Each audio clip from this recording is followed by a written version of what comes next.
I've been asked by dozens of my subscribers to do a video about selecting steel shot for upland hunting. The reason that demand for a video like this is so high is because all the videos on YouTube discussing steel shot do it through the perspective of a waterfowl hunter. And this is completely understandable as the whole trial and error process of steel shot was perfected by waterfowl hunters over the last 30 years. But with California requiring non-lead shot for all hunting, any type of hunting throughout the state, and other countries and possibly even other states following suit, upland hunters have been left out of the mix when it comes to navigating the nuances of killing game birds with steel shot. What applies to duck hunting doesn't necessarily apply to quail hunting. I've been hunting pretty extensively for the last 7 years now with steel shot, and I've learned many details over that time. And in this video, I'll share some of my wisdom and hard-earned lessons on using steel shot for upland hunting.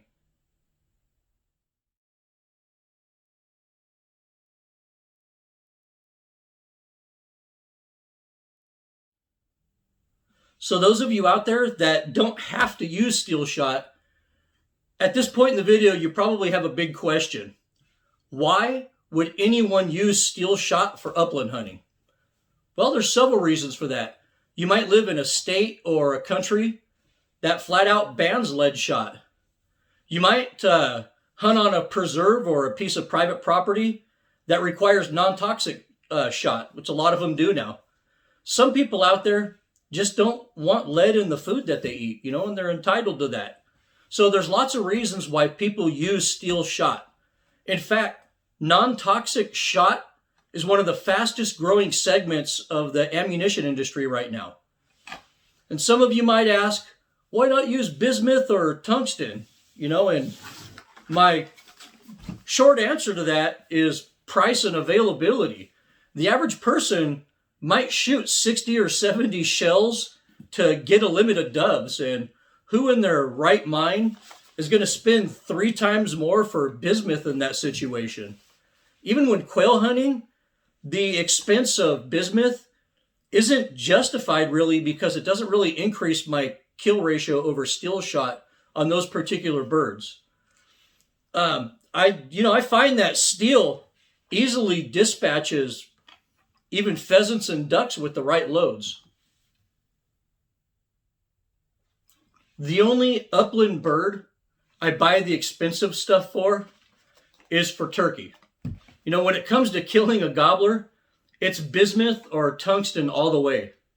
So for those who are forced to use non-toxic loads for upland hunting, steel is actually a very sensible choice.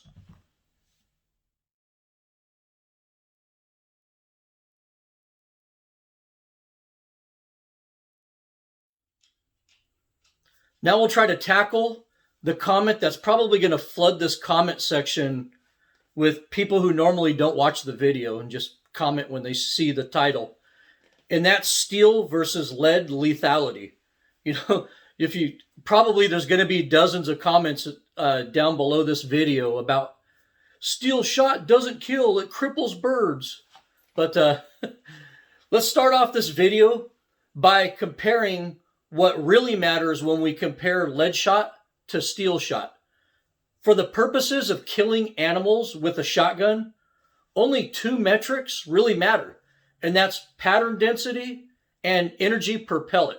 Basically, it's how hard pellets hit and how many pellets hit the target. First, let's discuss pattern density. Steel shot doesn't deform in flight like lead does. Steel shot is also less dense than lead, resulting in higher velocities for any given powder charge. Because of these 2 factors, steel shot patterns much tighter than lead shot. As with any situation in the shotgun world, pattern density can be controlled by choking the barrel.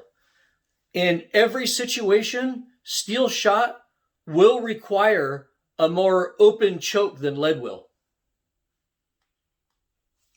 And the second factor in killing birds with a shotgun is energy per pellet. This is where even the self-proclaimed shotgun experts often get it wrong. You know, those guys always put up charts showing lead versus steel shot traveling at the same velocity. Then they proclaim lead shot has way more energy than steel shot. But I'll explain why they're kind of wrong in their line of thinking when they do these comparisons. Having extensive experience with centerfire rifle ballistics, I know that energy is a product of both mass and velocity, but velocity creates more energy than mass does. Because steel is less dense than lead, it travels much faster for any given powder charge than lead does. Most steel loads are traveling at around 200 to 300 feet per second faster than most lead loads and still contain more pellets per shell. So steel can have comparable energy to lead. You just need to step up a shot size or two and drive the pellets faster. This is an equation that waterfowl hunters solved over the last 30 years, but most upland hunters are still completely ignorant of it. But here's some controversy for you to chew on. Can steel shot be too fast? Well, through decades of trial and error, waterfowl hunters kind of figured this out too for us. A happy medium for payload, velocity, and pattern integrity tends to be steel loads traveling about 1,400 to 1,550 feet per second.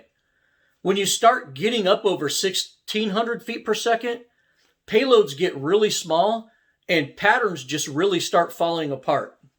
You know, I'll touch more on pattern integrity in the chapter on patterning, but I will add that the faster you drive a load, the less effective your choke is going to be at doing its job. So yes, there is such a thing as too fast. So the moral of this chapter is that when upland hunting with steel shot, you should move up in shot size, you should go up in velocity, and you should use a more open choke. You need to find the right combination of these things.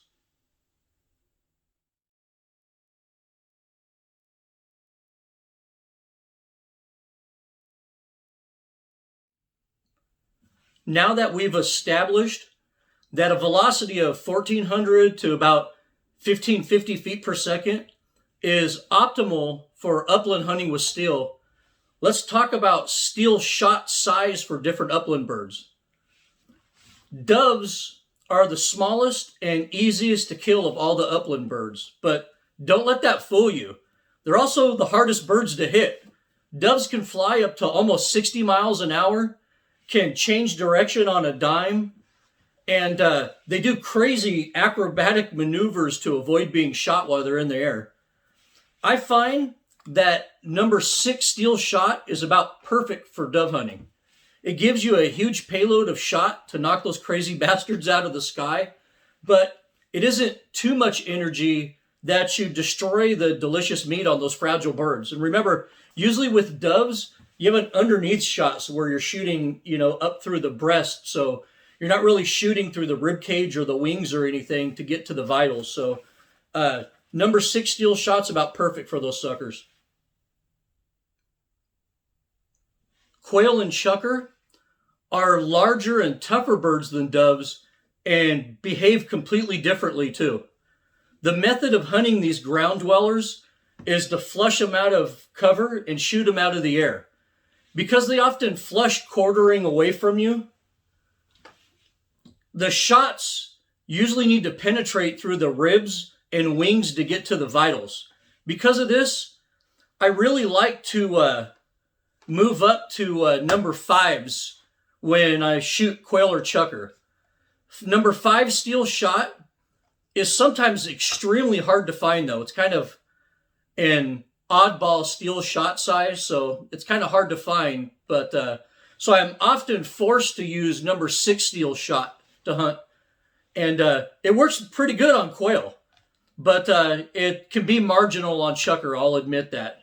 But most of the quail I've killed in the last 3 years was with number 6 steel shot. And I will admit, though, I do enjoy the improved kill ratio with number 5 steel shot, though. So this is a quail I shot yesterday with these Kent fast steel, Upland fast steel. Number 5 is at 1,500 feet per second. And I'll just say, I'm not used to results like this, pretty much. You know, when I use number 6s, you get hits like that, and I'd usually have to dig out a lot of pellets, but these are actually complete pass-throughs. Look at that. Just complete pass-throughs on the legs. And that's the kill shot right there, right through. Actually, I hit this quail from behind, and it went through the back, probably the wings, and all the way through the chest out the other end. So definitely not going to get a lot of cripples with the number 5s. Pheasants are noticeably bigger, tougher birds than quail and chukar. But, you know, I'll admit they're easier to hit. In a pinch, number 5 steel will work on those lazy planted birds that don't fly very well. But on wild or holdover birds that are quick and flush sooner, number 3 and number 4 steel works much, much better. I really like the 3-inch number 4 shells. But, you know, a lot of guys over that hunt on the preserves up there, North Dakota, South Dakota, Montana, they really like the number 3s. And I know this video is about steel shot, but moving up to bismuth for pheasant is also a great option. And if sometimes you can get these bismuth loads, especially the Kents, on sale, and you know, they're maybe marginally more expensive than the steel shot, and it might be worth it for you. But for turkey hunting, since you'll only be firing 1 shot or 2 shots at the most if you're doing your job, I completely ditched the steel shot for turkey hunting.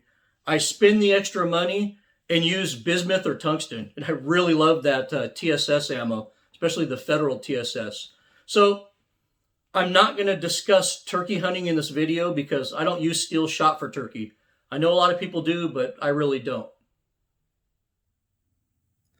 And on a typical trip out upland hunting, this is what I take with me. And I like to keep my ammo these days in one of these MTM ammo crates. These are great. These are made in the United States. They're priced good.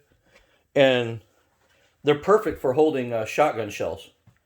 They hold a lot of these 20 gauge shells. And as you can see here, this is what I take with me when I typically go out. Especially, you know, you go out late November, early December. And, you know, you might be shooting doves. You know, probably quail, maybe chukar, and maybe some pheasant, or, you know, maybe you come across a little canal or something and there's some teal to take. So, you know, this is the steel ammo I typically take with me when I leave town to do a little bit of upland hunting, and, you know, I expect the unexpected.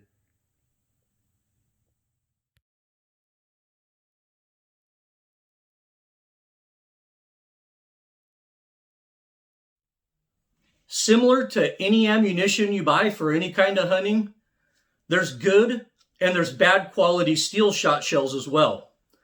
I find that the Winchester Super X steel loads are probably the worst quality of all the steel shot shells. You know, don't be fooled by the cheap price and good availability with this stuff.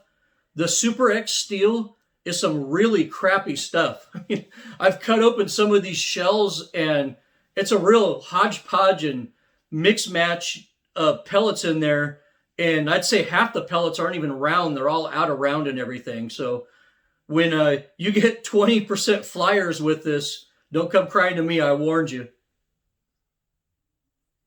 I find that the BMP and Fiocchi loads are probably the best steel loads you can buy. There's some good loads by Remington too, but with those BMPs especially, the quality is always amazing. Velocity is always as advertised, and it runs like a top through every gun I own. The problem is it's almost impossible to find. In fact, I've never seen those brands on the shelves of any stores around here. The best value steel shot, in my opinion, is the Kent and the Federal stuff. Both are very easy to find and cheaper than the Fiocchi loads. My guns really like the Kent Upland fast steel shells, and they put down birds very effectively. The Federal stuff is good stuff too, and it's usually got really high velocity numbers on it, but I find that it does run a lot dirtier than the Kent loads do, so watch that if you're shooting a gas gun.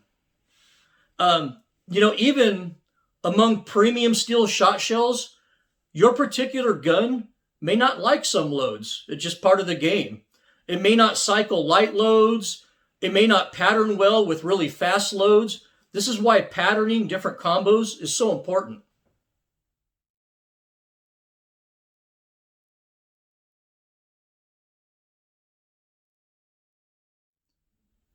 When it comes to steel shot, take everything you know about chokes with lead ammunition and throw it out the window. Steel is a completely different animal than shooting lead. And there's two aspects of steel that make it different than lead when selecting a choke. And that's a tighter pattern and higher velocity. The lack of mass with steel shot and its resistance to deformation make it pattern much tighter within upland hunting distances. Since almost all upland shooting takes place within 30 yards and most shots are quick jump shots, a tight pattern isn't necessarily a good thing for upland hunting. The most useful chokes for upland hunting with steel shot are skeet and improved cylinder. For late season doves or for wild pheasants, a light modified choke or skeet 2 can be very useful.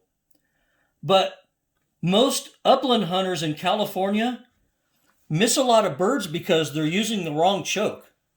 You see, with lead, just about everyone used a modified choke, and it worked great.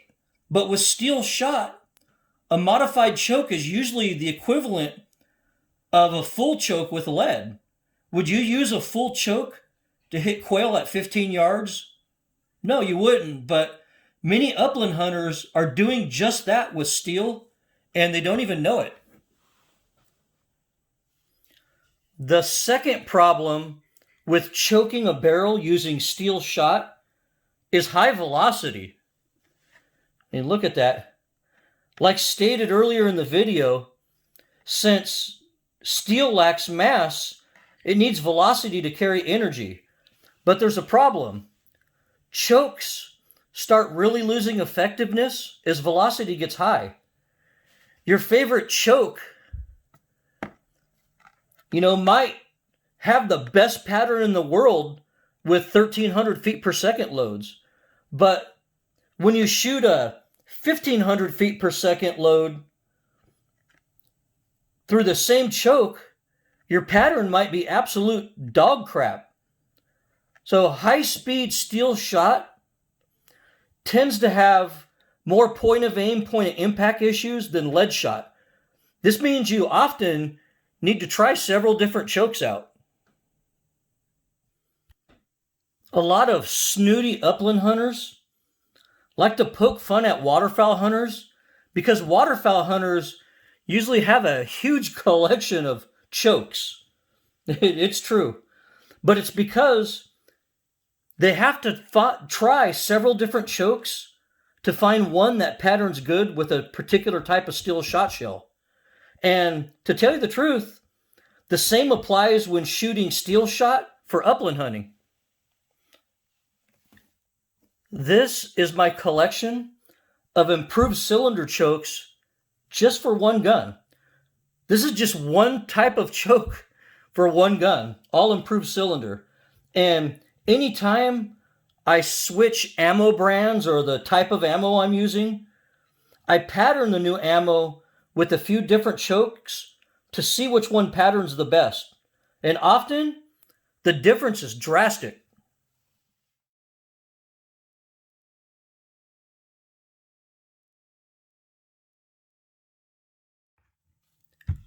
Because of its ability to conform to barrel constriction and its low velocity, lead shot usually patterns very good in most guns. In fact, most hunters using lead shot find that it doesn't matter what choke they use. Steel shot, though, is just the opposite. You often have to put in some work to find a combination that patterns good.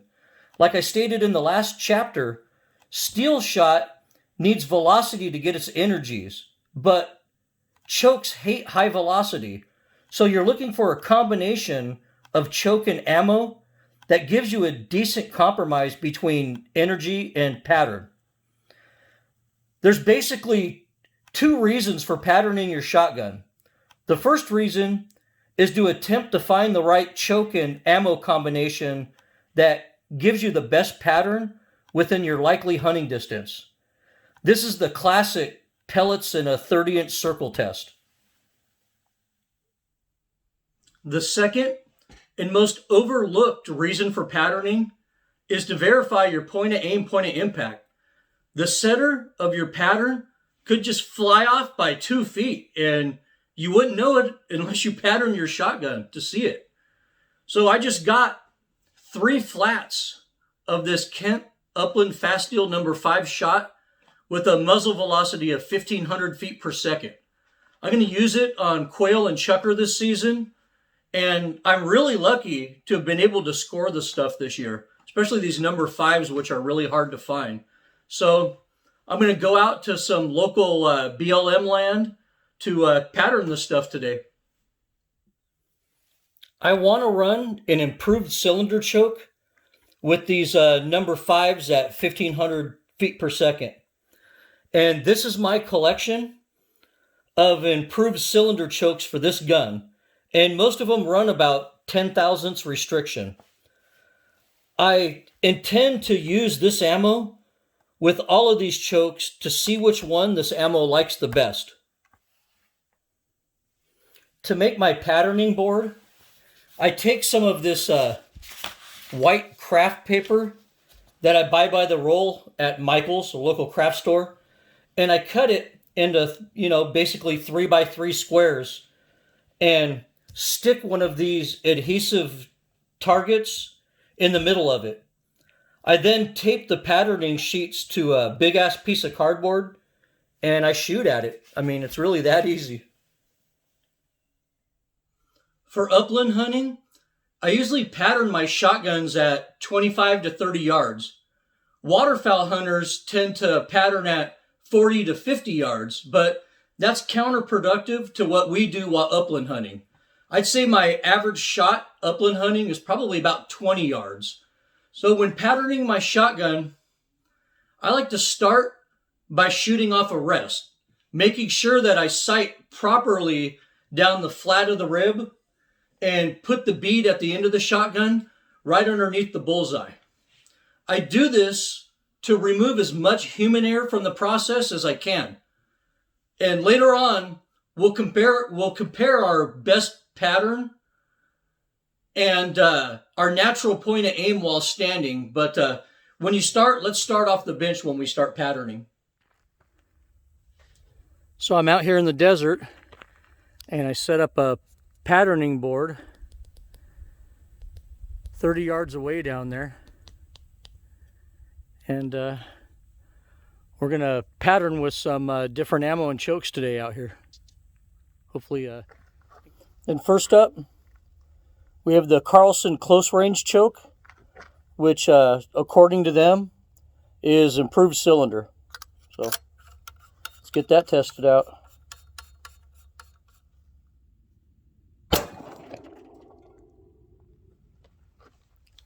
Next, we're going to do the Briley improved cylinder choke. I've actually tried this choke before and it's not too bad.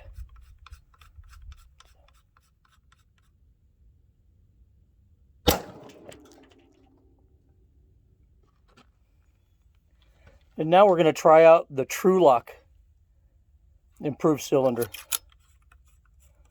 And this is with Kent Fast Steel number 5.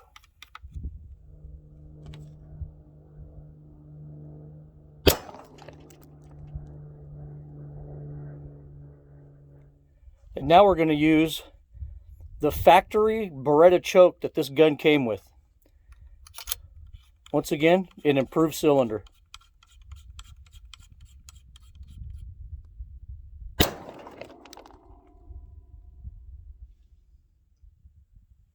Now let's review how these chokes did on the patterning board. Keep in mind that I'm not one of those people who like to count pellets in a 30-inch circle and proclaim load A, the first load had 200 pellets in the circle and the second load only has 198 pellets in the circle. So load A is better. I don't really do that crap. I look for good pattern density and dispersion within that circle. And, with the fewest gaps and flyers as possible. So let's take a look at how these chokes did with the Kent Upland Fast Steel number 5s. Before I start analyzing these patterns, I want you to be mindful that steel shot does not pattern as well as lead shot and heavier non-toxic options.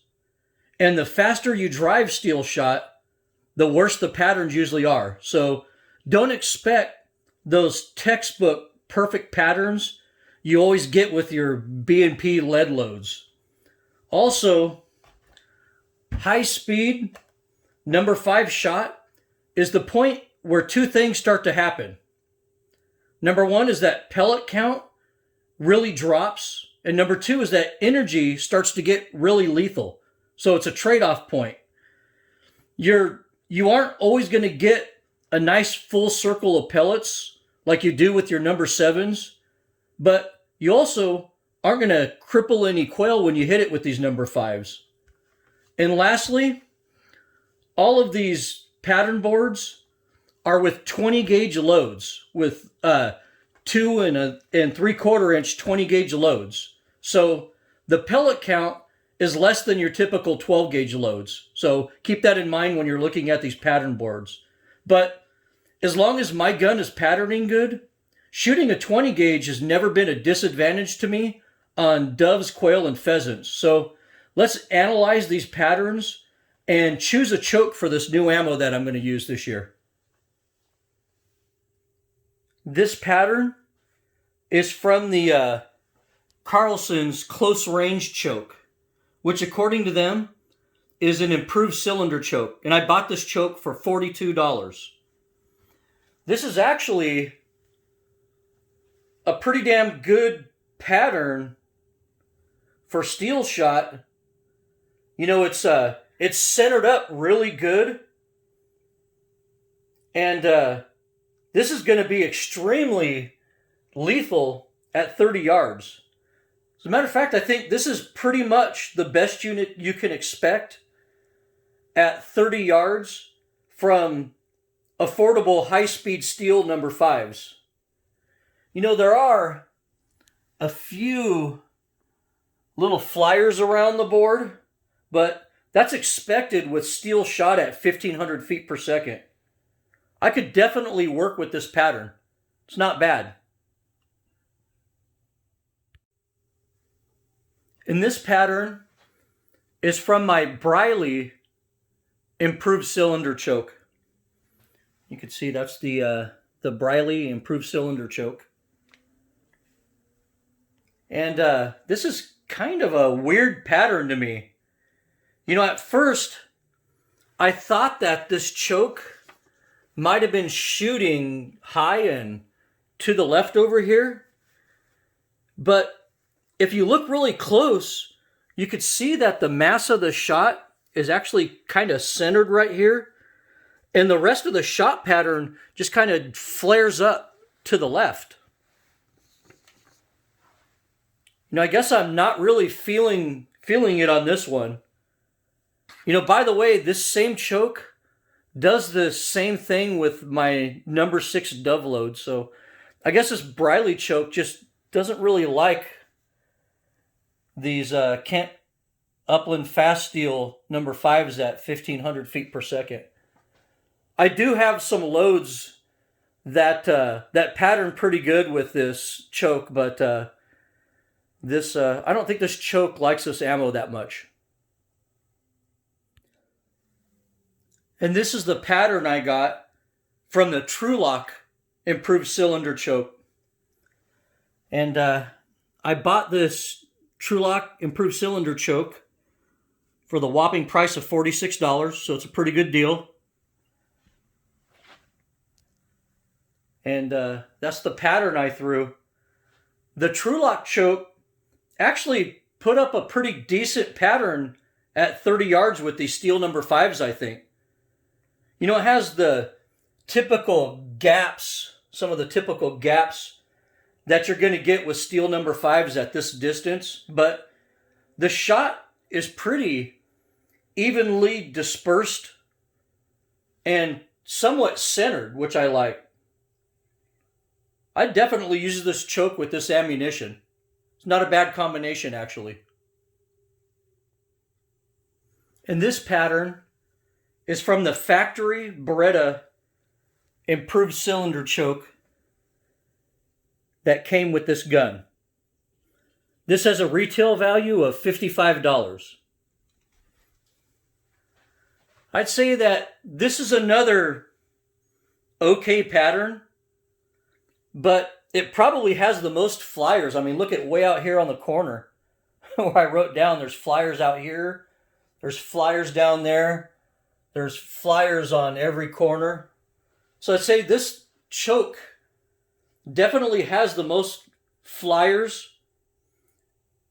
This choke, you know, it shot really good with lead shot, but the point of impact seems way off, way high and to the left with the steel stuff. So the point of impact with this choke is kind of unacceptable to me for quail hunting. So I'm going to pass on the factory choke with this ammunition. So after viewing what I have, I think the Carlsons and the Trulock, I think the Carlsons and the Trulock chokes pattern the best. You know, to me, they're both nice, centered patterns like I like. You know, although I like the shot dispersion with the Trulock a little bit more, I like the shot density in the kill zone with the Carlson choke more. So it's kind of hard to decide. You know, stay tuned and I'll post a video of me using both of these chokes while standing outside using my natural point of aim on targets. So before I progress further into this chapter of the video, I want to clarify something first. I want to explain to you why I do all of my initial patterning off the bench rather than standing. You know, you watch 90% of these so-called experts on YouTube, and they all tell you, only stand and shoot with your natural point of aim when you're patterning. Only do that. And then they'll shoot some shots down at their patterning board and go down and look at them, and what's the first thing they do? They see their point of impact here and here and here, and maybe half the patterns off the side of the patterning board. And what's the first damn thing they always say? Oh, well, I might have pulled that, or this might have been me, or that might have been me. It's like, why not just shoot off the bench and eliminate that? So I take a more logical approach to patterning, And I do all of my initial patterning off the bench, making sure I put that, I have the rib totally flat with that bead just below that bullseye, totally below that bullseye. And that's how I set it up. And once I find a choke that patterns the best with that ammo, I put that choke in and I shoot at the patterning board while standing at that point. Basically, you know, I go through all of that process on the bench to find the best choke. And once I find the best choke, then I'm going to stand with that choke and take a couple more shots at the patterning board. But it's important that you have proper technique when you're standing. So make sure that you're perfectly mounting the gun with that perfect cheek weld. You know, you can't scrimp here. Also, focus on that bullseye with both eyes open and completely ignore that bead. Remember, other than when you're turkey hunting, we point a shotgun. We do not aim a shotgun. And we always focus on that target with both eyes open while we're shooting in the field, and we focus on that target. Don't look at the bead.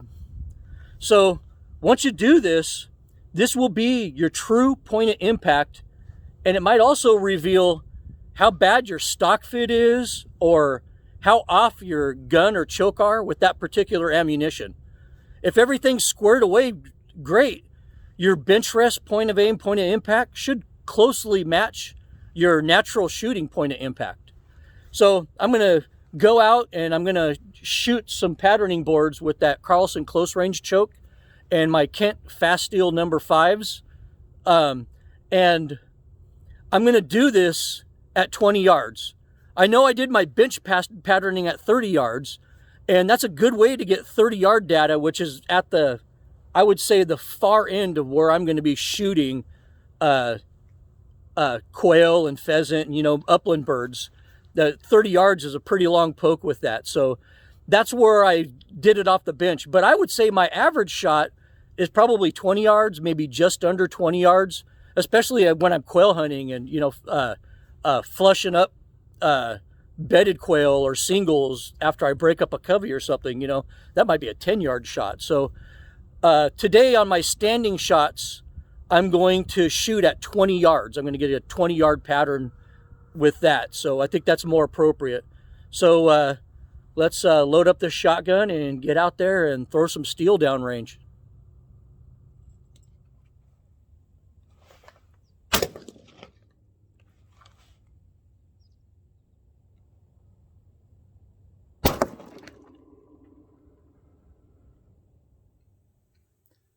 As you saw in that video clip, I basically recreated field shooting positions by quickly mounting the gun and taking a shot with both eyes focused on the target. And I did it at the distance that I most often shoot quail at.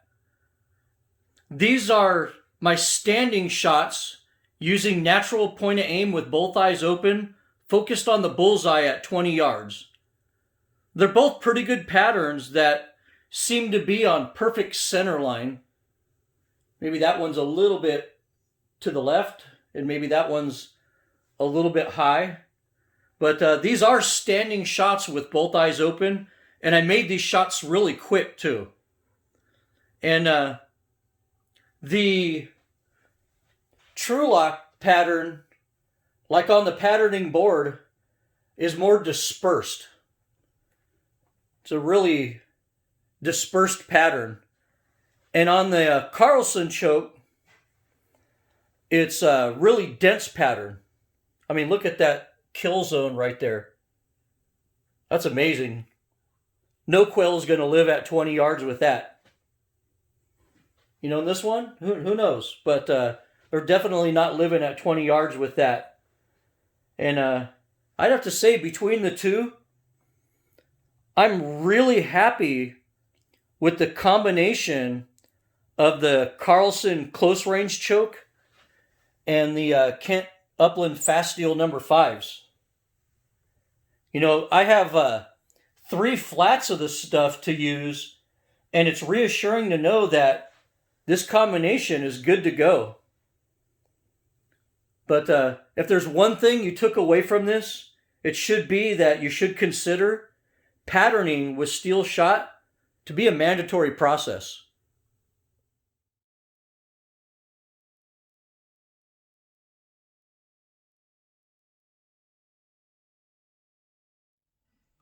Now let's talk about availability of steel shot shells.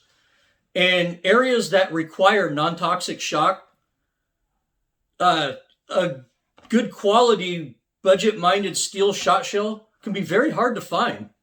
Steel shot shells are manufactured in short seasonal runs by the ammo manufacturers, and Californians tend to buy it all up before the end of July in most years. California is a huge dove hunting state, and just about everyone with a shotgun is out for the September 1st opener here.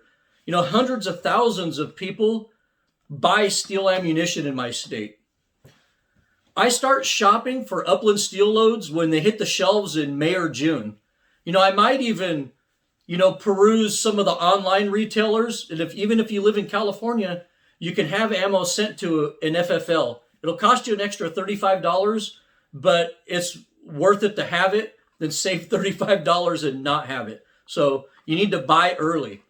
But I usually buy up all of my shells in May or June. And people who don't do this are usually found wandering the depths of social media like zombies, trying to scrounge up steel shot shells wherever they can. So don't be an ammo zombie.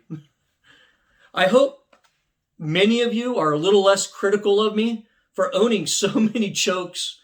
You know, in California, we don't have the luxury of matching the ammo to the choke like you do in other states. And we're usually forced to find a choke that works with the only shells we could find on hand. So the steel and non-toxic shot shell market is becoming huge. So hopefully manufacturers respond by increasing their seasonal output on these loads for us. But until then, get your Upland loads early. If you start thinking about getting Upland shells in August, it's already too late, man.